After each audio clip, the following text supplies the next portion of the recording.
Good morning, ladies and gentlemen. Let me introduce myself. My name is Wildan Maulana Al Firdaus from Academic Speaking Class 2020C. In this occasion, I would like to present my international journal analysis with the title Improving EFL Learners' Critical Thinking Skills in Argumentative Writing, written by Nabila Nejamawi from Muhammad V University, Rabat, Morocco. Presented by Muhammad Wildan Maulana Al Firdaus. Introduction.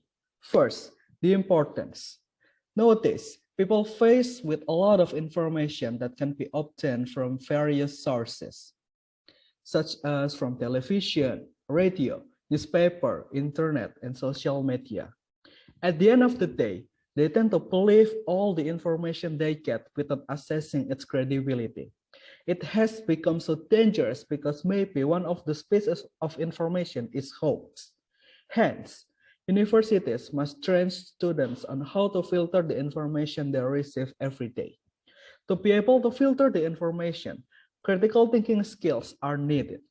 Critical thinking is an amazing ability that could be used not only to filtering the information. Critical thinking also allows EFL learner to question, challenge, and to demand reasons and justifications for what is being taught. In this industrial 4.0 era, critical thinking has become the skill that must be mastered by someone if want to compete. Now, the problem. There are two problems that found by researchers in this study.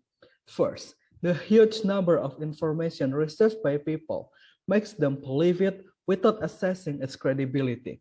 And second, critical thinking skills expected by university students are still far from the target. Now, the solution. To overcome this problem, argumentative writing could be the best way to increase students' critical thinking skill and make them be able to question, challenge, and to demand reasons and justifications for what is being taught. Now, the research questions. There are two research questions in the study.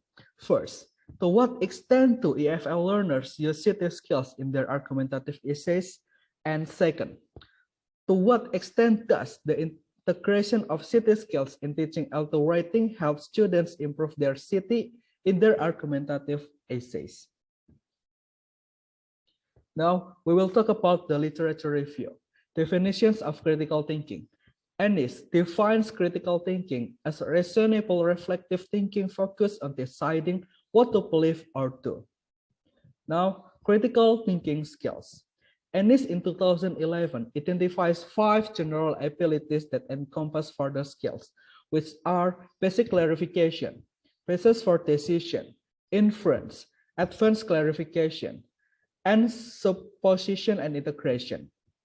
Additionally, Fashion in 1990 also asserted that critical thinking involves interpretation, analysis, evaluation, inference, explanation, and self-regulation.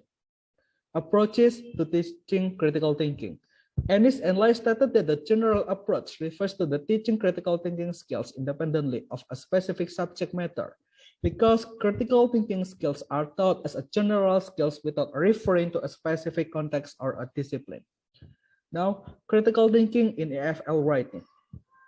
Davidson and Dunham in 1997 stated that students who learn using critical thinking perform better than students who don't. Additionally, Zhang in 2012 found out that the participant in critical thinking-based learning could enhance the following critical thinking aspects, such as relevance, clarity, logic, and coherence. Now, we will talk about the research methodology. First, the design. The research design adopted in the present study is the quasi-experimental design. The design included a control group and an experimental group. The experimental and control groups were given the pre-test and the post-test in order to investigate the possible causal relationship between the treatment and the results. Now, the participant. The participant in the study were 36 broken EFL university students in semester 2 that divided into two groups. 18 students were assigned in control group and the other 18 students were assigned in experimental group. Now, the instrument. There are three instruments that used in this study. There are post-test, pre-test, and rubric. The pre-test and the post-test used in argumentative writing essay as the form of the test. For the data analysis, the data analysis that used in this study is using t-test. Now for the procedures. The data collection of the present experimental study was carried out through three main stages. First, the participants in the two groups took the pre-test. Second, the participants in the two groups took the writing course for one semester but under different teaching approach. And third, immediately after the end of the course, the students took the post-test. Now for the results. Sample characteristic. In the pre-test, the means of two groups indicates that the level of the use of CT skills in argumentative writing is relatively low. In the post-test, the experimental group obtained a mean score of 18.83, which is higher than the one score in the pre-test. Second, normality assumption. From the table above, it can be asserted that the assumption of normal distribution is satisfied, as the squeakiness and courtois levels are less than minimal allowable values for a t-test. Now, the results in the effect of critical thinking instruction on EFL learners in critical thinking in argumentative writing. From the table number 4, this correlation showed that the participants tend to have the same ranking in the pre-test and the post-test. Higher scores in the pre-test were associated with higher scores in the post-test and vice versa. And now from the table number 5, the scores of the control group participant from the pre-test to the post-test indicated a t-value, which is negative 1.25. That is extremely insignificant at the 0.22. Since the mean of the post-test is not statistically higher than the mean of the pre-test.